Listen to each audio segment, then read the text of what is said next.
Hey, what's up, everybody? This is Charles, and I welcome you guys to another episode of the Dreamerspro Show, where we cover everything from sports, hot topics, classic debates, entertainment, and where we give you guys a fresh perspective on things and how we see them. But before we get into today's video, make sure you go ahead and hit the subscribe button. We're trying to get to 50,000 subscribers by the end of the year, so we'd really appreciate that. With that being said, let's get into this content here. So today, I got to go off, right? I got to go off. So yesterday, I was minding my business, and I saw a clip that pretty much caused us to produce this video today. So as all of you know, I've been saying a few things on a reoccurring basis all throughout this season. As Skip Bayless says, I didn't second guess this, I first guessed this. I originally said that when the Lakers were making their off-season acquisitions, I initially felt as if Russell Westbrook wasn't going to be a good fit for that team, and I still feel that way. The reason I feel that is for two particular reasons. Number one, he's turnover prone, and number two, he's not a very good perimeter shooter. And given the fact that when you get into the playoffs, they're going to start playing in a half-court offense. You need to be able to make shots in a half court, and if they're going to be doubling off of anybody, it's going to be him, and he's going to be able to hit. He's going to need to be able to hit those open shots at a consistent rate throughout a playoff series. So that's the reason I felt that, and I still feel that way. I said at number one. Number two, for the last 2 years, I have been saying that Anthony Davis is not that dude to lead this Lakers franchise. I supported the Lakers for almost 15 years. Why is that? Because my favorite player, Kobe Bryant, played with that organization. That organization is all about winning, and I knew that looking at the type of personality profile that Kobe Bryant had, you needed to be more than just a basketball player that could produce stats. You also needed to be a leader, which Anthony Davis is not. Anthony Davis is a follower. Look how happy he looks whenever he's sitting there with LeBron James. He looks so happy. And I said one of the most alarming things about him was just how eager he was to go play with LeBron, just how eager he was to get him under his wing. Most guys have a little bit more pride in themselves to want other players to come and play with them. In the case of Anthony Davis, he was running like a baby to their pops for them to go play with them.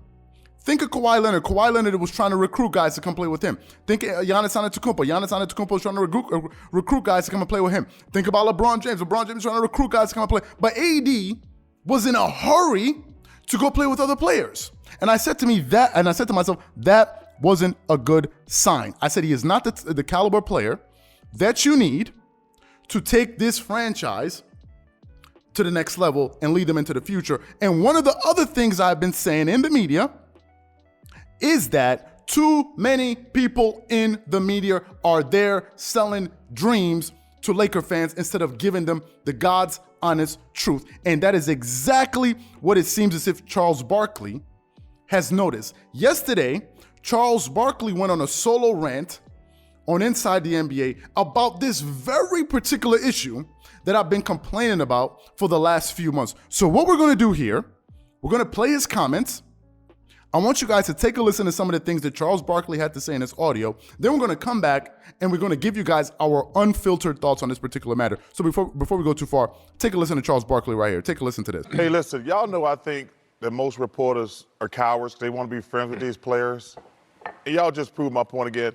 For the first month of the season, y'all blame everything on Russell Westbrook for the Lakers putting all them old-ass geezers together, and y'all blame Westbrook. Now I hear y'all gonna fire Frank Vogel. Listen, Russ is learning. Frank Vogel is a terrific coach. Putting all them old-ass geezers together and just trying to blame other people, it ain't right and it ain't cool. Listen, Anthony Davis, you gotta play better. I said on this first night, if the Lakers were gonna be any good, it was all gonna be on you. Has nothing to do with Russell, had nothing to do with LeBron and the rest of them old-ass geezers they put together out there. But now y'all uncrossed the line because I really like Frank Vogel. And listen, it ain't his fault, but listen, it's, in my opinion, I blame Anthony Davis. Anthony Davis, you know I like you as a person, but you ain't doing what you're supposed to do. You're 27 years old. You're supposed to be in your prime. You're supposed to be one of the 5 best players in the world, up there with Giannis, Kevin Durant, and those guys, and you ain't holding up your end of the bargain. So now I hear y'all gonna fire the coach. That's total BS, man. Now I feel better. This very piece of audio is one of the reasons why Charles Barkley is the best in the business, and is also one of the reasons he will be dearly, dearly missed when he retires from inside the NBA. This is one of the reasons. Charles Barkley has never, ever, ever been afraid to tell it like it is, even at the expense of losing personal relationships with former colleagues or players in the NBA that he used to have. Think about what he said about Michael Jordan in the Charlotte Hornets. What Charles Barkley was doing was essentially his job. They asked him a question and he was going to tell it like it is. A lot of people said, no, Charles, listen, you can't go out there and tell it like it is about your friend and Michael Jordan without consulting him first. Well, if he consults Jordan first, it means in some type of way he's trying to filter himself. But essentially, what all he was doing was telling it like it is. He's done the same thing about LeBron, about DeMarcus Cousins, about so many other players. And in this instance, he's doing the same thing with Anthony Davis. That's the first thing. The second thing is this. He rightfully called out most reporters by calling them cow. He is 100% correct. He said most of these guys are happy just sustaining relationships, so therefore they don't want to ruffle any feathers. And he's 100% right. I said to myself, when this season started, if you were seriously analyzing this team, seriously, how is it possible that you can reach the conclusion that all of a sudden this team was going to come out of the Western Conference if you just weren't selling pipe dreams and selling wishes?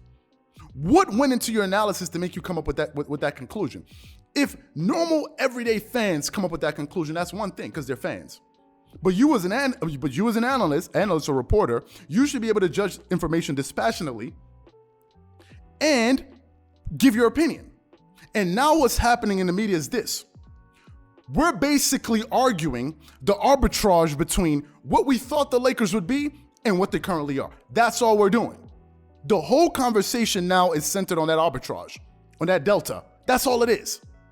They're trying to figure out, but why are they like this? Why are they like that? Because they're trying to compare their expectations versus the reality that we're seeing right now. And this is what Charles Barkley is calling, and this is what he's calling them out for. Just a few days ago, we did a video with Mark Spears of ESPN, where he was basically, breaking rank with his colleagues on TV when they were trying to make a big deal out of the Lakers beating the Detroit Pistons. And he's like, are you kidding me?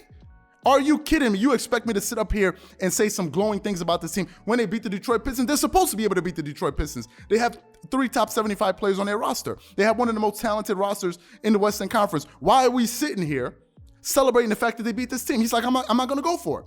That was an instance of him breaking rank. He was basically saying this team shouldn't even be in this position. And let me quickly address this point out there. There's somebody out there that's constantly throwing out this nonsense that I have to speak to.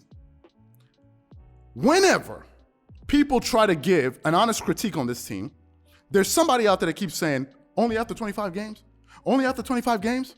You really gonna come to that conclusion only after 25 games? Really, just after 25 games, this is when you're gonna come to your conclusion? What type of elementary school logic is that? Help me understand. What type of elementary school logic is that? So how the hell are we supposed to distinguish between the good and the bad teams if we're not looking at their records? Help me understand. How are we supposed to do that? What are we going to do? Wait till the end of the season and then start saying, okay, this team is good. This team. How are we supposed to be able to distinguish between good teams and bad teams if we don't look at their records?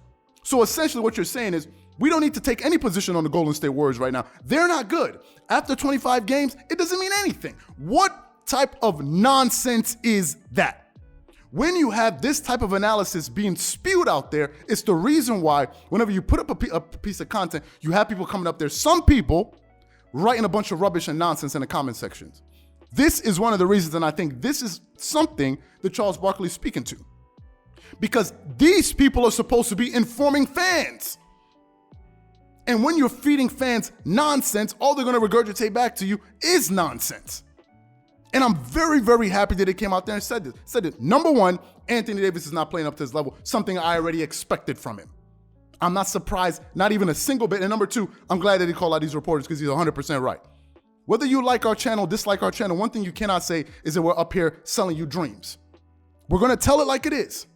If we believe it, we're going to say it. People have unsubscribed. People have subscribed. Whatever it is. That's why the majority of the people on our channel, over 30% of them, a third of the people that watch our channel are Laker fans. Why do you think that is?